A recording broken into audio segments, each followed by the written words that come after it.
하겠습니다. 1절부터 9절까지 말씀인데요.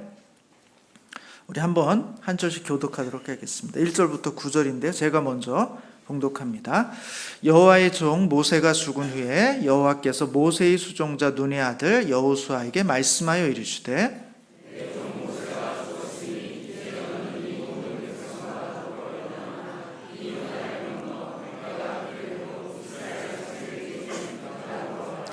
내가 모세에게 말한 바와 같이 너희 발바닥으로 밟은 곳은 모두 내가 너희에게 주었노니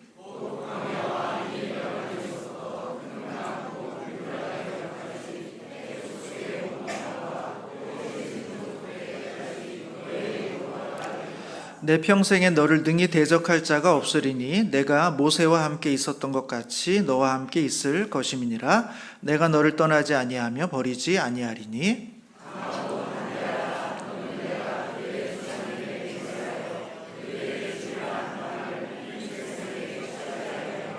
오직 강하고 극히 담대하여 나의 종 모세가 내게 명령한 그 율법을 다 지켜 행하고 우로나 좌로나 치우치지 말라. 그리하면 어디로 가든지 형통하리니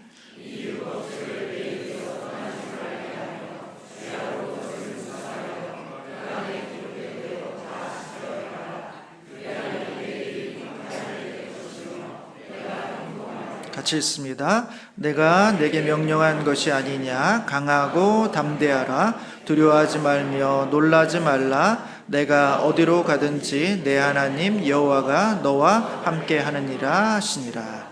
아멘.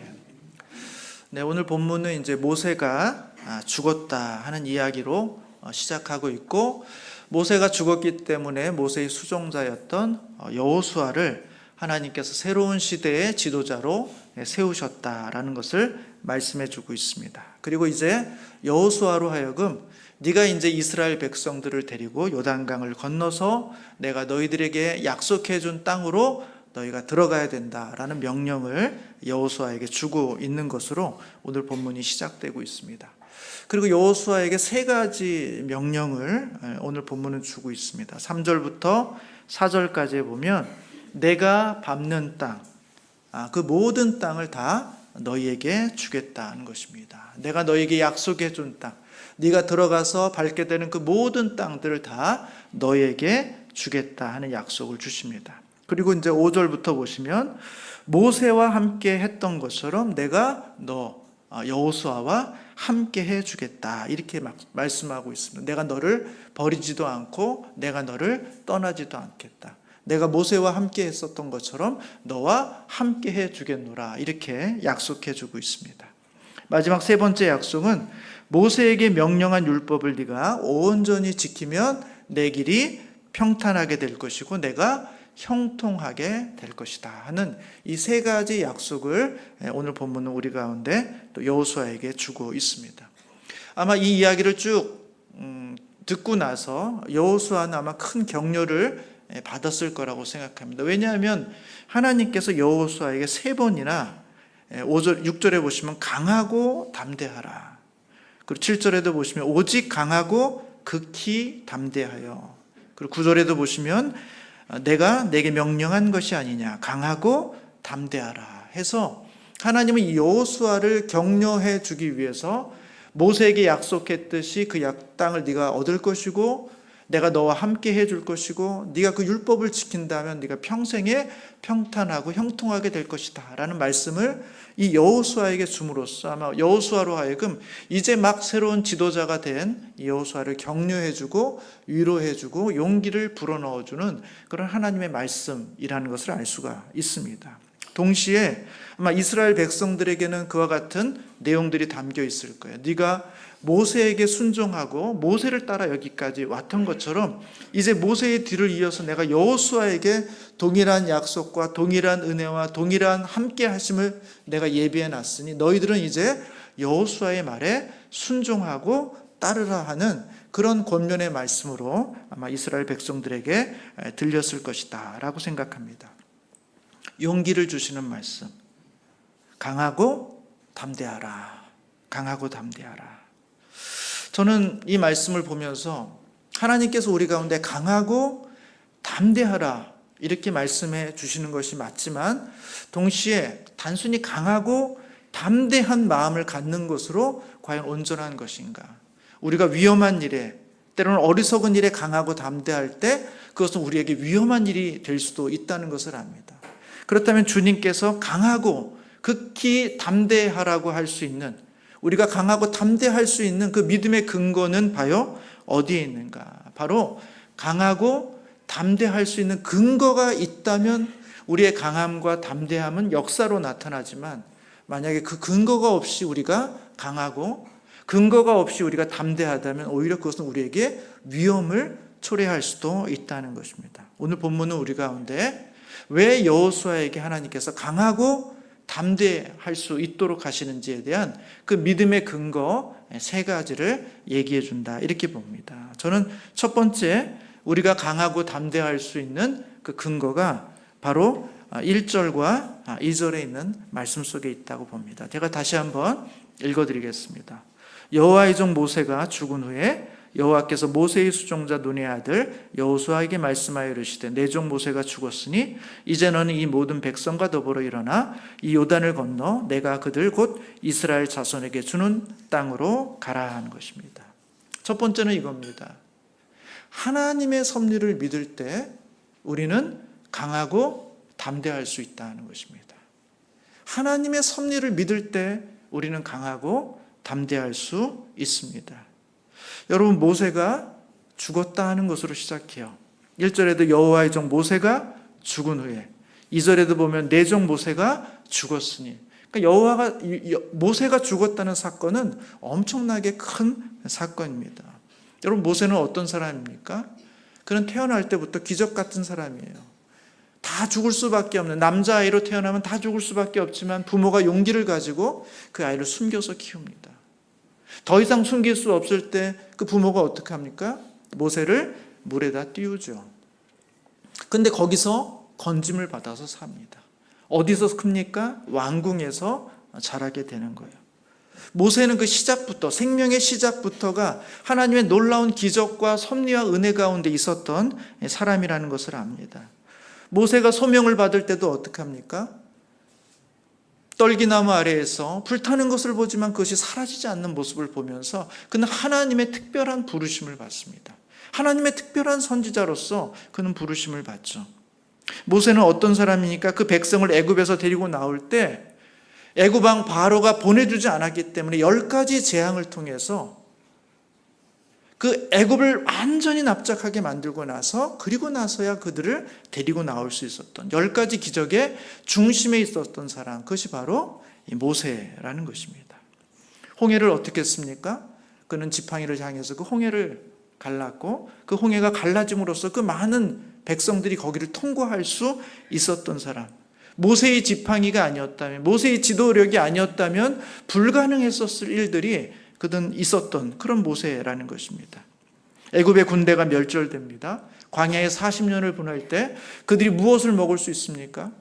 모세를 통해서 하나님께서 만나를 주시고 메추라기를 주시는 거죠. 반석에 물을 나게 하셔서 그 많은 사람들을 먹일 수 있게 하셨던 것입니다. 그 모든 일들을 누구를 통해서 하십니까? 모세를 통해서 하신 거예요. 40년 동안. 율법을 주시고 성막을 짓게 하시고, 땅만 얻지 못했을 뿐 하나님의 나라로서의, 백성으로서의 모든 준비들을 다 갖출 수 있었던 존재, 그게 바로 모세라는 것입니다. 여러분, 모세에게도 반발하는 사람들이 있었습니다. 그의 지도력을 믿지 않는 사람들이 있어서 원망하는 사람들이 있었습니다. 그때마다 하나님께서는 누구의 편을 들어줬습니까? 언제나 모세의 편을 들어주셨어요. 마지막까지 이 모세는 내가 인정한 지도자고 내가 세운 사람이다 라는 것들을 모든 백성들이 다 알 때까지 하나님은 모세의 편에 서 있었습니다. 그러면 당연히 하나님이 모세를 통해서 가나안 정복까지도, 가나안 땅 정복까지도 완전히 이루어 줄 것이다, 그렇게 기대를 했음에도 불구하고 사실은 모세는 거기까지 가지 못했습니다. 오히려 모세가 죽었다, 이렇게 말하고 있어요. 저는 모세의 죽음은 약간은 미스터리가 있다고 생각합니다. 왜냐하면 모세의 죽음은 우리가 생각하는 그런 자연스러운 죽음은 아니라는 생각을 하게 되는 거예요. 여러분, 오늘 여호수아서 1장을 봤는데 바로 앞에 보시면 신명기 34장 모세의 죽음에 대한 이야기가 나옵니다. 그 본문에 34장 7절을 한번 보십시오. 모세의 죽었을 때 그의 몸 상태가 어떻는가? 7절 한번 같이 읽겠습니다. 시작. 모세가 죽을 때 나이 120세였으나 그의 눈이 흐리지 아니하였고 기력이 쇠하지 아니하였더라. 120세라는 것은 적은 나이는 아닙니다. 충분히 살 만큼 살 나이라고 볼 수 있어요. 그러나 그의 건강의 상태는 그렇지 않은 거예요. 눈이 흐리지 않았습니다. 기력이 쇠하지 않았다는 거예요. 그러니까 누가 보더라도 자연적으로 분이 이제 기력이 없어서 걷지를 못해서 다니시지를 못해서 음식을 못 드셔서 무슨 병에 걸려서 점점 죽을 날이 가까이 왔구나 그렇게 느끼는 게 아닙니다. 눈이 흐리지 않았고 기력이 쇠하지 않은 상태. 그래서 내일 아침에도 다시 일어나서서 활동하실 것 같았던 그 모세가 어느 날 갑자기 눈도 흐리지 않았고 기력도 쇠하지 않았는데 죽은 거예요. 자연적인 죽음이라고 보기에는 조금 아쉬움이 남는 그런 죽음이라는 것을 알 수 있습니다. 물론 성경에는 모세가 가나안 땅에 들어갈 수 없었던 결정적인 잘못이 있었다는 얘기를 합니다. 출애굽기 20장 10절부터 12절에 그 사건의 내용이 나오는데 그것도 좀 석연치가 않아요. 무슨 이야기냐 하면 무리바 물 사건인데 백성들이 물을 달라고 아우성을 치는 거예요. 근데 물을 여러 번 그렇게 줬는데도 믿지 못하고 원망하고 불평하고 짜증내고 그런 방식으로 이제 대하니까 모세도 화가 났던 것 같아요.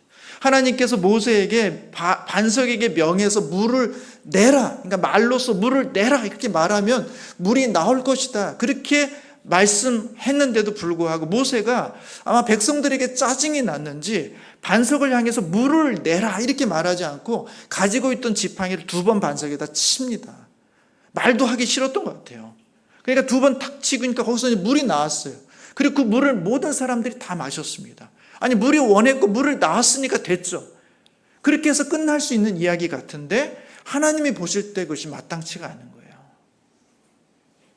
하나님이 보실 때는 모세가 온전한 순종을 하지 않은 것처럼 보입니다. 반석을 향해서 물을 내라 그렇게 말하라고 했는데 모세가 지팡이를 그냥 2번 쳤다는 거예요. 그것 때문에 모세 너는 가나안 땅에 들어가지는 못할 것이다. 이렇게 말씀하고 있는 거예요. 여러분 가나안 땅에 들어가지 못할 명분으로는 너무 조금 석연치가 않아요. 아니 그런 것 가지고 그냥 말을 하지 않았다고 지팡이를 2번 쳤다고 그렇게 하는 것 자체가 물론 하나님께서 꼬투리를 잡으려고 하면 충분히 그럴 수 있는 온전한 순종을 안 한 것은 맞지만 그게 그럴 만큼 그렇게 큰 잘못인가? 그럴 만큼 그렇게 크게 하나님 앞에 범죄한 것인가? 저는 그렇게 느껴지진 않는데 성경은 하나님은 그것을 문제를 삼고 있고 오늘 본문에도 보면 120세가 돼서 여전히 눈이 밝고 기력이 쇠지 않았는데 그가 죽음을 맞게 되는 장면을 보게 된다는 것입니다.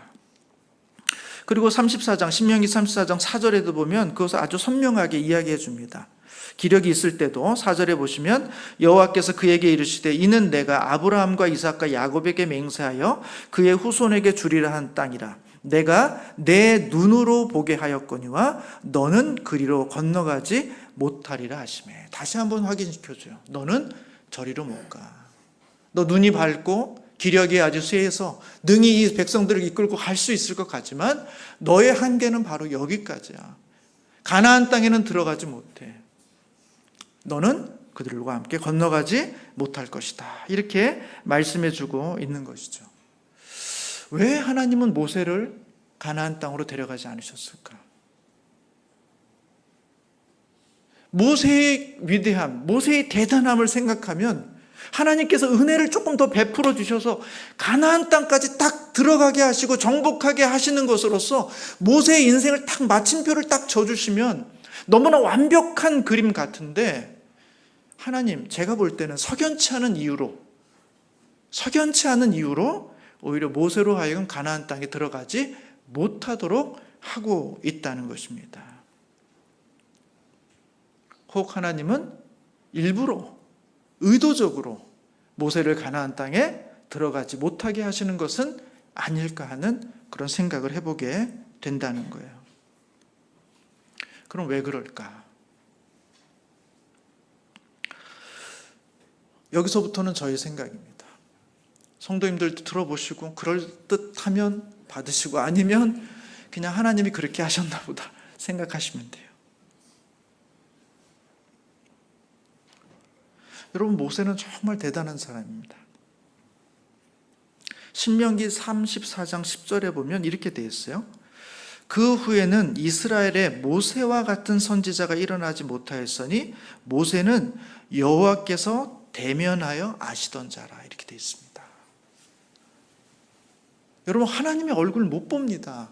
물론 모세도 정면으로 보지 못했죠. 그러나 이 모세를 향해서 이 사람은 아주 특별한 사람이다, 하나님을 대면하여 알 만큼 그는 하나님을 정말 잘 아는 아주 가까운 존재라는 이야기를 해주고 있어요. 여러분, 모세는 어떤 사람이에요? 하나님과 이스라엘 사이에 중재를 합니다. 그래서 이 사이가 끊어질만 하면 내가 이 백성을 버리겠노라 라고 이야기할 때 모세가 중재하면 하나님의 마음을 돌이켜서 그의 백성을 하나님께로 다시 끌고 오는 그와 같은 역할, 이스라엘 백성들을 살려내는 역할을 해주는 게 바로 모세예요. 이런 모세가 십계명을 가지고 내려올 때 성경에는 그의 얼굴 피부에 광채가 났다고 그랬습니다. 그래서 사람들이 감히 그 얼굴을 보지 못했다고 그랬어요. 그래서 말을 할 때 모세는 자기 얼굴에 수건을 쓰고 그 영광이 가려지도록 한 다음에 그래서 하고 나면 다시 수건을 벗는, 정말 모세는 정말 영광스러운 사람이고 하나님과 대면해서 아는 사람이고 마치 예수 그리스도와 함께 중보자의 역할을 감당하는 정말 영광스러운 존재예요. 그게 바로 모세입니다. 그런데 모세가 딱 하나 하지 못한 것, 가나안 땅을 정복하지 못한 거예요. 하나님이 보실 때는 모세에게 한계를 짓게 해주고 싶은 거예요. 모세가 대단하고 모세가 위대하고 모세가 마치 하나님과 같은 대단한 존재로 너희들이 여겨지지만 마치 모세가 가나안 땅까지 가게 되면 그 모든 영광이 다 모세에게 쏠리게 될 것을 우려하셨는지 하나님은 모세로 하여금 한계를 정하신 거예요. 모세는 완전하지 않다. 모세는 신이 아니다. 모세는 사람이고 모세는 한계가 있고 모세에게는 연약함이 있다 라는 것을 많은 사람들에게 알려주시기 위해서 어쩌면 충분히 모세로 하여금 그 가나안 땅에 들어갈 수 있게 할 수 있음에도 불구하고 하나님은 모세의 한계를 정해 놓는 것입니다. 왜요? 하나님의 약속은 위대한 사람을 통해서 성취되는 것이 아니라 하나님을 통해서만이 성취될 수 있다는 사실을 사람들에게 우리 하나님은 보여주고 있는 것입니다. 모세가 가나안 땅까지 가는 게 아니라 모세는 여기서 끝내고 이제 여호수아를 통해서 가나안 땅으로 가게 될 텐데 변함없이 모세와 함께 하셨던 그 하나님, 너희 손을 잡고 갔던 것은 모세가 아니라 바로 여호와 하나님이었고 이제 가나안 땅을 가는 것도 여호수아와 함께 가는 것이지만 여호수아가 아니라 사실은 여호와 하나님이 너희들의 손을 잡고 간다는 사실을 그들로 하여금 선명하게 인식하게 하기 위해서 모세의 한계를 정하시는 것, 그게 바로 하나님께서 모세가 죽은 후에라는 말씀을 주고 있는 이유라는 것입니다. 사랑하는 성도 여러분, 우리 안에 모세와 같은 사람이 있습니까? 위대하고 대단하고 그래서 조금만 더 하면 완벽해서 가나안 땅까지 완벽하게 정리하고 정복할 수 있을 것 같은 그 모세가 여전히 우리 안에 살아있다면 하나님은 거기까지 가서는 안 된다는 것입니다. 우리가 주목해야 될 대상은 모세가 아니라 모세에게 사명을 주시고 모세의 손을 이끌고 모세와 함께 하셨던 그 하나님을 주목해야지, 모세는 사실은 위대한 사람이었으나 그는 여전히 인간이었다라는 사실을 하나님이 모세의 죽음 앞에서 우리 가운데 말씀하고 있는 것입니다. 그리고 여호수아를 보여주심으로 이제 모세와 비슷한 사람으로서의 여호수아에게 그 능력을 주지만 사실 그 여호수아 안에 있는, 여호수아와 함께 하고 있는 그 하나님을 주목해서 봐야 된다 하는 것이 바로 이 모세의 죽음 앞에 있는 하나님의 말씀이라는 것입니다. 여러분, 참 재미난 것은 바울이 복음을 증거하다가 감옥에 갇혔어요.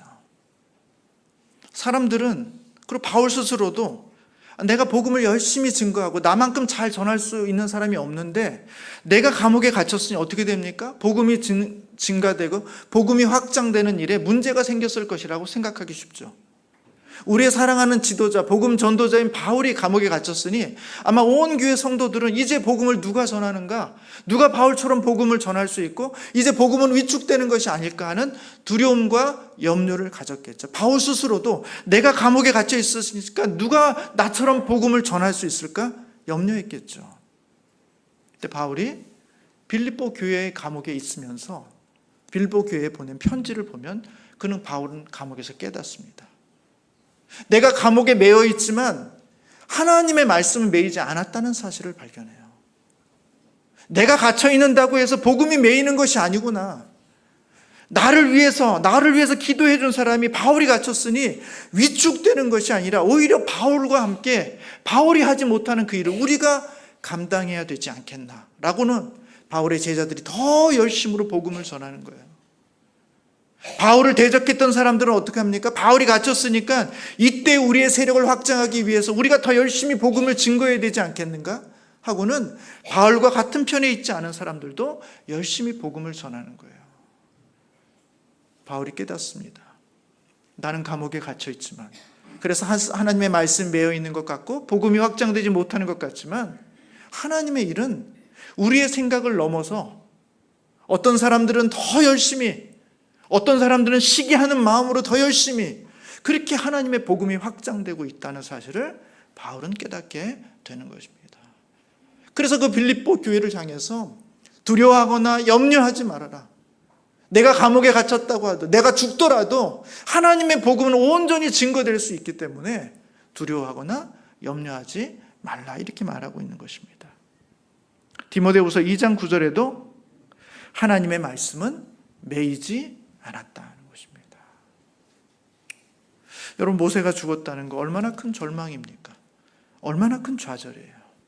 그러나 그때 비로소 우리는 누굴 봅니까? 모세가 아니라 모세 뒤에 있는 하나님을 보게 되는 거예요. 사람이 아니라 하나님을 보기 시작하는 것입니다. 그리고 정말 우리의 신앙이 온전한 자리를 잡아가게 되는 것입니다. 여러분, 어떻게 우리가 강하고 담대할 수 있습니까? 그것은 하나님의 섭리를 믿는 거예요. 모세가 죽어도 하나님은 일하신다. 우리의 기대가 허물어지는 것처럼 보여도 하나님은 일하신다. 인간의 그런 욕심과 인간의 어떤 노력과 수고들이 다 무너져 내리는 것 같아도 결국 하나님은 그 뒤에서 하나님의 일을 하신다 하는 그 믿음을 가질 때, 그 하나님의 섭리를 믿을 때 우리는 비로소 강하고 담대한 믿음을 가질 수 있게 된다는 것입니다. 사랑하는 성도 여러분, 모세가 죽었습니다. 모세에서 눈을 떼서 누구를 봐야 됩니까? 여호수아를 보면서 동시에 그 여호수아 뒤에 있는 여호와 하나님을 바라보실 수 있는 우리 귀한 성도님들이 되시기를 주님의 이름으로 축복합니다. 두 번째는 우리가 하나님의 약속을 믿을 때 우리는 강하고 담대함을 가질 수 있다는 것입니다. 오늘 본문에도 보시면 3절과 4절에 주신 약속이 있습니다. 내가 모세에게 말한 바와 같이 너희 발바닥으로 밟은 곳은 모두 내가 너희에게 주었노니 곧 광야와 이 레바논에서부터 큰 강, 곧 유브라데 강까지 해쪽 속의 온 땅과 또 해지는 쪽 대해까지 너희의 영토가 되리라, 이렇게 말하고 있어요. 너희가 밟는 모든 땅은 다 너희에게 주었다는 것입니다. 과거형입니다. 아직 들어가지도 않았어요. 전쟁을 시작하지도 않았는데 이제 너희가 들어가는 그 밟는 모든 땅은 다 너희 땅이 될 것이다 라고 마치 그것이 온전히 이미 이루어진 것처럼 과거형으로 묘사하고 있어요. 그리고 4절에 보시면 광야, 남쪽을 이야기하는 것입니다. 신광야를 이야기하는 것이 레바논 북쪽을 이야기하는 것입니다. 큰 강 곧 유브라데 강까지 동쪽을 이야기하는 것입니다. 해지는 쪽 대서쪽을 이야기하는 것입니다. 이 모든 영토, 동서남북에 너에게 정해준 이 모든 영토가 다 너희의 땅이 될 것이다 라고 이야기해 주고 있는 거예요. 3절에는 너희에게 주었다 라고 말하고 있지만 4절에는 너희의 영토가 되리라 이렇게 말하고 있어요. 여러분, 이 영토는 하나님이 이미 그 백성들에게 주신 것이면서 동시에 이 백성들이 차지하고 정복하고 이루어가야 될 그런 과제가 있는 땅이다라는 사실을 오늘 본문은 말해주고 있는 것입니다. 제가 지난번에 로마서 말씀을 드릴 때도 이 하나님의 나라의 독특한 특징이 있다는 것입니다. 하나님의 나라는 이미 예수님과 함께 2000년 전에 왔다는 거예요. 아니, 우리가 경험하는 바로는 하나님 나라의 완전한 모습들이 잘 드러나지 않는데요. 그러나 그것은 완전히 이루어질 것이라는 것입니다. 이미 와 있고 앞으로 누리게 되고 결국은 그것이 완성될 것이다 라는 측면으로 하나님은 계속해서 말씀해 주고 있는 거예요. 우리의 구원도 그렇게 말합니다. 이미 너희가 그리스도의 그 십자가를 통해서 구원을 받았다라고 이야기하면서 동시에 너는 이제 구원을 받을 것이다 이렇게 말해주고 있다는 것입니다. 하나님 나라의 놀라운 신비는 뭐냐면 이미 이루어져 있고 앞으로 이루게 될 것이다라는 우리가 좀 이해하기는 어렵지만 그런 방식으로 하나님의 나라가 와 있다는 거예요. 이것을 믿으면 우리는 이 땅 가운데 있는 하나님의 나라를 누릴 수가 있다는 것입니다. 참 재밌는 것은 여러분, 여호수아서를 보면 가나안 땅을 막 정복하는 전쟁을 해야 되지 않습니까? 전쟁이라는 것 치열한 것이고 한 치의 빈틈도 용납해서는 안 되는 아주 치밀한 일들이 벌어져야 되는 그런 전쟁인데 여호수아서를 읽다 보면 그렇게 치밀한 전쟁 같지 않다는 것입니다. 전쟁을 준비하는 이 백성들의 태도도 전쟁을 준비하는 사람 같지 않다는 거예요. 여리고에 들어가서 정탐을 하고 나면 모든 것을 파악하고 나면 다 죽이고 없애야 되는데 그 라합을 향해서는 온유하고 관대한 마음을 갖는 거예요. 또 정복하기 위해서 갈 때 어떻게 갑니까? 신속하게 아무도 보지 않는 방식으로 가야 되는데 언약궤를 메고 언약궤를 맨 사람이 한 1000m 앞에 가면서 모든 사람이 다 보도록 마치 하나의 종교 의식을 행하듯이 하나님의 땅으로 들어가고 있다는 거예요. 전쟁을 치르는 사람의 모습이 아니에요. 요단강을 건너가서 그들이 뭐 합니까? 제일 처음에 한 것이 전력을 정비하는 게 아니라 할례를 합니다. 하나님의 말씀을 따라서 모든 백성들은 하나님의 언약의 표를 갖게 되는데 너희가 광야 40년의 시간 동안 할례를 받지 않았으니 이제 전쟁을 앞두고 할례를 행하라는 것입니다. 여러분, 할례를 행한다는 것은 전투력이 급감하는 것입니다. 전쟁을 위한 준비를 하는 것이 아니라 오히려 패할 준비를 하는 것 같은 행동, 그것이 바로 할례라는 것입니다. 그들은 유월절을 지켜요. 전쟁을 치열하게 해야 될 모습이 아니라 마치 그 땅이 우리인 것처럼, 우리 것이 될 것처럼 그들은 아주 느긋하고 여유 있고 하나님의 말씀을 하나씩 하나씩, 그것이 전쟁이 얼마나 불리할지 모르는 그 모든 것들을 다 알면서도 그들은 아주 차근차근 하나님의 말씀을 따라서 하나씩 하나씩 진행해 가고 있다는 것입니다. 그것이 바로 하나님께서 너희가 이 땅을 차지할 것이다, 너희는 이 땅의 주인이다 라는 이 말씀의 의미 안에 그들의 삶의 태도들이 담겨 있다는 것입니다. 여러분, 로마서 한번 잠깐 보겠습니다. 로마서 5장 1절과 2절입니다.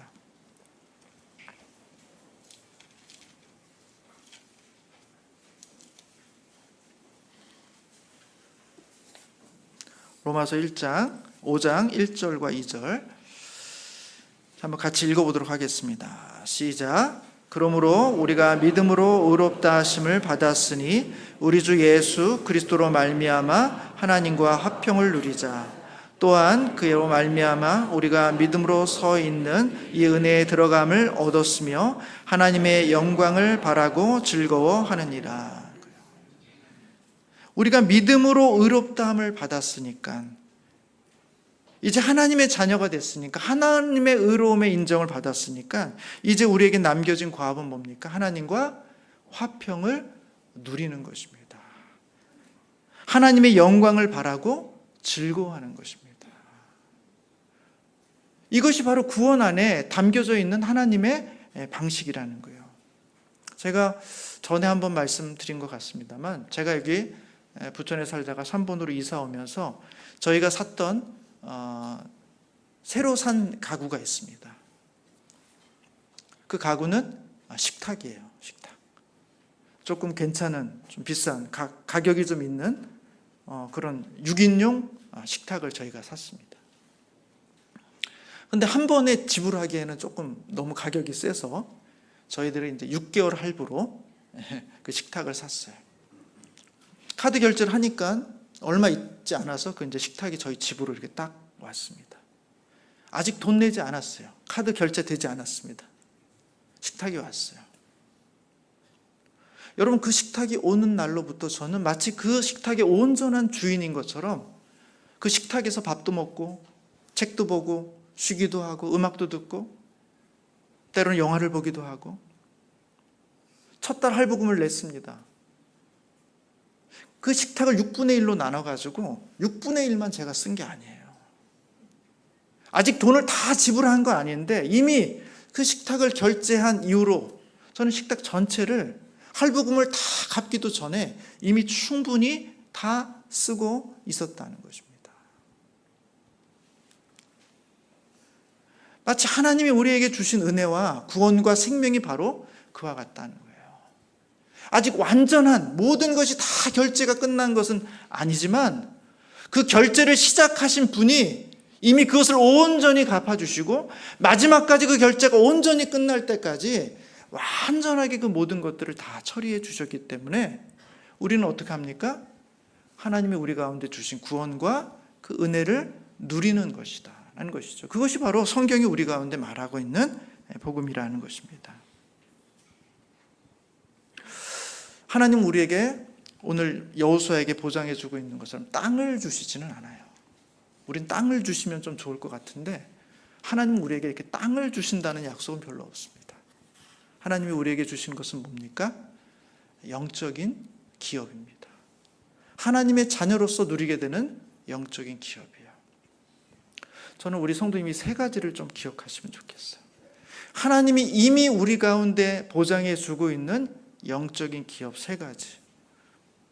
첫 번째는 요한복음 1장 12절에 있는 말씀의 내용처럼 우리로 하여금 하나님의 자녀가 되는 권세를 주셨다는 것입니다. 하나님의 자녀가 되는 권세. 그것을 다르게 표현하면 하나님께서 우리를 용납해 주셨다는 거예요. 하나님이 우리를 받아주셨다는 것입니다. 우리는 죄가 있지만, 우리는 하나님 앞에 연약하지만, 우리는 하나님의 기준에 온전히 충분하지 못하지만 하나님은 우리를 받아주셨다는 것입니다. 마치 탕자를 그의 아버지가 그렇게 다시 돌아왔을 때 받아주신 것처럼, 용납해 주신 것처럼 우리 모든 성도들은 우리의 삶의 모습이 어떠하든지 상관없이 하나님의 은혜 안에서 하나님의 자녀가 되는 권세를 얻게 되었다는 것입니다. 용납되었다 하는 것입니다. 한번 우리 성도님들 따라해 주시면 좋겠습니다. 나는 그리스도 안에서 용납되었다. 나는 그리스도 안에서 용납되었다. 저는 우리 성도님들이 매일 아침 이 하나님 앞에 이 고백을 드릴 수 있으면 좋겠어요. 나는 그리스도 안에서 용납되었다. 그래서 제가 여러분에게 안심시켜 드리려고 하는 말씀이 아니에요. 정말 우리가 예수를 믿는다면, 정말 우리가 예수의 자녀가 됐다면 그것은 이미 우리 가운데 주어진 복이라는 것입니다. 내가 잘못도 있고 연약함도 있고 실수도 있고 하나님 앞에 죄를 짓기도 하겠지만 우리는 그리스도 안에서 이미 용납된 존재다라는 사실을 기억하시길 바라요. 그때 우리는 담대할 수 있습니다. 두 번째는 우리는 하나님의 작품이다라는 것입니다. 에베소 2장 10절에 보면 우리는 그의 만드신 바라 이렇게 되어 있습니다. 이 만드신 바라는 것은 하나님께서 우리를 특별하게 빚으셨다는 것입니다. 하나님께서 우리를 특별하게 만드셨다는 거예요. 모든 제품을 붕어빵 찌지 팍팍팍팍 찍어내신 게 아니라 우리 한 사람 한 사람을 고유한 능력과 기질과 성품과 역사를 가지고 한 사람 한 사람들을 다 독특하게 고유하게 만드셨다는 거예요. 하나님의 작품이라는 것입니다. 여러분 한번 다시 한번 저를 좀 따라해 주시면 좋겠습니다. 나는 그리스도 안에서 하나님의 작품이다. 세상 사람들은 나에게 뭐라고 이야기할지 모르지만 나는 그리스도 안에서 하나님의 작품이라는 것입니다. 그건 이미 주어진 거예요. 하나님께서 이미 우리 가운데 주신 복입니다. 세 번째는 에베소 2장 19절에 있는 것처럼 하나님의 권속, 하나님의 가족이라는 것입니다. 여러분 우리는 하나님의 가족이에요. 저희가 고향에 가서 부모님이 살아계시다면 그분을 뵙고 오는 것이 그렇게 마음에 좋은 이유는 우리가 그분에게는 한없이 받아들여진 존재, 그분에게는 정말 특별한 존재, 그분이 우리를 위해서 자신의 생명을 줄 만큼 하나의 가정으로서 우리를 책임져 주신 그 존재를 만나고 오기 때문이죠. 우리에게 그와 같은 존재가 있다는 것, 그와 같은 그늘과 그와 같은 은혜가 있다는 것, 여러분 그것만큼 우리에게 큰 축복이 어디에 있겠습니까? 저희 아이들이, 저는 어릴 적에 할머니 할아버지를 거의 못 보고, 왜냐하면 일찍 돌아가셔가지고 저는 뵙지를 못했는데, 저희 자녀들에게 큰 복이 있다면 외할머니 외할아버지, 친할머니 친할아버지를 어릴 적부터 쭉 봐왔다는 것입니다. 저는 그것이 큰 복이라고 생각해요. 이번에도 저희 부모님을 뵙고 그 전에 이제 저희 처가에 가서 장모님을 뵙고 이렇게 오는데, 차를 타고 이제 가는데 장모님 문 안으로 안 들어갔어요. 저희들이 그냥 들어가시라고 해도 안 들어가시고 문에 서서 계속 저희들이 갈 때까지 기다리시는 거죠. 그래서 인사드리고 몇 번이나 인사를 드리고 이제 가려고 하는데 갑자기 장모님이 잠깐 막 부르시더라고요. 그래서 창문을 쫙 내렸더니 저희 큰아이 현빈이 이름을 부르시면서 하시는 말씀이, 현빈아 최고.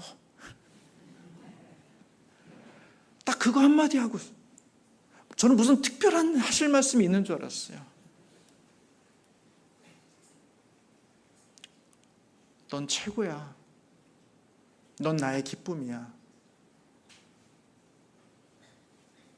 넌 나의 소망이야 하는 그 마음을 담아서 어떻게든지 그것을 표현하시려고 하는 그 장모님의 모습을 보면서 제 안에 또 하나의 깊은 감동이 있었습니다.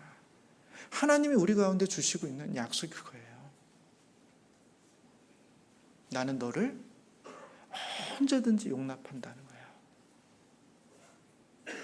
그리스도 안에서 하나님은 우리를 용납하셨다는 거예요.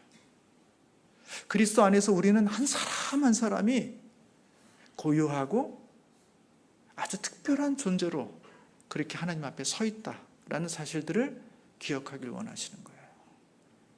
그리고 우리 모든 사람들은 하나님의 가족이라는 것입니다. 내가 보호해 줄게. 내가 책임져 줄게. 내가 너의 인생의 그늘이 되어 줄게. 내가 너를 도와줄게. 그게 하나님께서 우리 가운데 주시는, 우리를 구원하시는 하나님의 복이라는 것입니다. 여러분, 그 마음을 갖고 있는 사람들은, 그와 같은 하나님이 계시는 분들은 강하고 담대할 수 있는 거예요. 건강한 자존감을 가지고, 건강한 자의식을 가지고 충분히 사랑받는 존재로 커온 사람들은 하나님 앞에서 강하고 담대할 수 있는 것이죠. 저는 우리 모든 산울교회 성도님들이 하나님 앞에서 이와 같은 사랑에 힘입어 강하고 담대하신 성도님들 되시기를 주님의 이름으로 축복합니다. 세 번째는, 하나님의 말씀을 믿을 때 우리는 강하고 담대할 수가 있어요. 6절부터 보시면 이렇게 돼 있죠. 강하고 담대하라. 너는 내가 그들의 조상에게 맹세하여 그들에게 주리라 한 땅을 이 백성에게 차지하게 하리라. 오직 강하고 극히 담대하여 나의 종 모세가 내게 명령한 그 율법을 다 지켜 행하고 우로나 좌로나 치우치지 말고 그리하면 어디로 가든지 형통하리니 이 율법책을 내 입에서 떠나지 말게 하며 주야로 그것을 묵상하여 그 안에 기록된 대로 다 지켜 행하라. 그리하면 내 길이 평탄하게 될 것이며 내가 형통하리라. 하나님의 말씀을 믿을 때, 그때 우리는 담대할 수 있어요. 하나님의 말씀대로 살면 모든 것이 형통하고 모든 것이 평탄하게 될 것이다라는 믿음이 있으면 우리는 담대할 수 있다는 것입니다.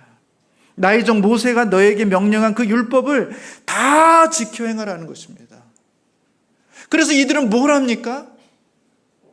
요단강을 건너가서 전쟁을 준비하는데 제일 먼저 할례를 하는 것입니다. 전쟁을 준비하는 것과 전혀 상관없을 것 같고 오히려 전쟁의 위험한 요소가 될 것 같은 그 할례를 행해요. 왜? 하나님의 말씀대로. 하나님의 말씀대로. 그들은 유월절을 지킵니다. 하나님의 말씀대로 하는 것이 옳다. 하나님의 말씀대로 하는 것이 지혜롭다. 그들은 판단하는 것이죠. 율법을 지키려면 율법의 내용을 알아야 되죠. 8절에도 보시면 내 입에 떠나지 말게 하며 주야로 그것을 묵상하라는 거예요. 저는 우리 청년들에게 또 우리 자라난 다음 세대들에게 꼭 부탁드리고 싶은 게 있어요. 하나님의 말씀을 가까이 하시라는 거예요. 그저 폼으로 성경책을 들고 다니거나 요즘 핸드폰도 있어 성경책도 잘 안 들고 다니죠. 내 입에서 떠나지 말게 하며 주야로 그것을 묵상하라는 거예요. 가까이 두라는 거예요. 하루를 시작할 때 성경을 한 장이라도 읽고, 내가 성경을 읽을 수가 없다면 성경을 들을 수라도 있고, 어떻게든지 성경을 들을 방법을 찾고 성경을 읽을 방법을 찾고 성경을 이해할 수 있는 방법을 찾아서 늘 그 말씀을 가까이 하고 주야로 그것을 묵상해서 내 것으로 만드는 거예요. 마치 소가 여물을 먹고 속에서 다시 한번 되새김질해서 내 몸에 귀한 양분을 만들어내는 것처럼 우리가 젊은 시절 해야 될 것은 하나님의 말씀을 가까이 하는 거예요. 매일매일 조금이라도 여기에 진리가 있고 여기에 생명이 있고 여기에 소망이 있고 여기에 지혜가 있는 줄 알고 하나님의 말씀을 꾸준히 보는 거예요. 그리고 그것을 다 지켜 행해 보도록 노력하는 거예요. 다 못 지킬 수도 있겠죠. 그러나 어제보다는 오늘보다는 내일 조금 더 그 말씀대로 살아보려고 애쓰고 수고하는 삶을 살아가는 것. 여러분, 그것이 우리로 하여금 하나님의 진리와 생명 가운데 가게 하는 것이고 결국 그것이 우리를 평탄하게 하고 형통하게 한다는 것입니다. 저는 한 10년 전부터 이렇게 애플 제품을 씁니다. 제가 애플을 홍보하는 건 아닙니다만 그냥 저한테 그게 잘 맞고 편해서 그걸 쓰는데, 핸드폰도 그걸 쓰고 노트북도 그걸 쓰고요, 아이패드도 이렇게 쓰고, 저한테는 참 좋아요. 서로 다 호환도 잘 되고 뭐 하여튼 여러 가지로 좋습니다. 근데 문제인데 하나의 큰 약점은 뭐냐면 수리비가 너무 비싸요. 그리고 뭘 교체하려고 하면 너무 비싸요. 그래서 오래 쓰고 싶은데 겉은 멀쩡한데 배터리가 너무 닳아가지고 이제 배터리를 교체하고 싶은데 이걸 맡기면 너무 비싸요. 핸드폰을 새로 사는 게 날 정도. 그래서 어떻게 합니까? 사람들을 보니까 유튜브를 이렇게 쭉 보면서 스스로 집에서 수리하는 법, 교체하는 법 이런 게 많아요. 저도 몇 개를 봤는데 그렇게 해서 어떻게 하면 이제 배터리만 딱 사가지고 이걸 교체할까 하는데 용기가 안 나요. 자신감이 없어요. 그런데 저희 인치성 목사님은 용기가 있으셨어요. 노트북이 있었는데 그게 이렇게 뭔가 좀 문제가 있는데 그걸 맡기자니 돈이 너무 많이 들고 그래서 어떻게 해서 이제 그걸 수리를 하셔요. 그래서 수리할 때는 어떻게 합니까? 내가 잘 모르니까 수리가 쉽지 않기 때문에 영상을 보고 그 하라는 절차대로 그대로 하나씩 그대로 해도 될까 말까 해요. 실패하는 경우도 있단 말이죠. 정교한 작품일수록 그럴 수밖에 없는 거예요. 여러분, 우리 인간을 지으신 분이 누구예요? 하나님이시잖아요. 우리가 어떻게 이 문제를 해결할까? 어떻게 이 어려움을 극복할 수 있을까? 하나님의 말씀을 찾아보고 그 말씀 속에서 그 말씀이 시키는 대로 1번 어떻게 하고 2번 어떻게 하고 3번 어떻게 하고 그 순서에 따라서 하나씩 꼼꼼히 그렇게 지킴으로써 제품을 수리해 가듯이 우리의 인생도 내가 고치고 싶다고 내가 하고 싶다고 내가 문제가 이거라고 생각해서 내 마음대로 하는 게 아니라 하나님이 우리 가운데 주신 하나님의 말씀을 따라서 1번 무엇, 2번 무엇, 3번 무엇 하나씩 하나님의 말씀을 따라 살아가려고 해야 된다는 것입니다. 시편 1편 1절부터 3절에 이렇게 기록하죠. 복 있는 사람은 악인의 꾀를 따르지 않고 죄인의 길에 서지 않고 오만한 자의 자리에 앉지 않는다는 것입니다.